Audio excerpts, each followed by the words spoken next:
नरशार्दूल कर्तव्यं दैवमाह्निकम् उत्तिष्ठोत्तिष्ठ गोविन्द उत्तिष्ठ गरुडध्वज उत्तिष्ठ कमलाकान्त त्रैलोक्यं मङ्गलं कुरु उत्तिष्ठोत्तिष्ठ गोविन्द उत्तिष्ठ गरुडध्वज उत्तिष्ठ कमलाकान्त त्रैलोक्यं मङ्गलं कुरु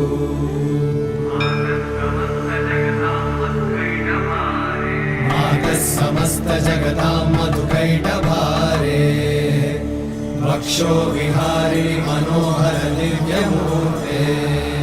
श्रीस्वामी निश्रित जनप्रिय दानशीले श्रीवेङ्कटेश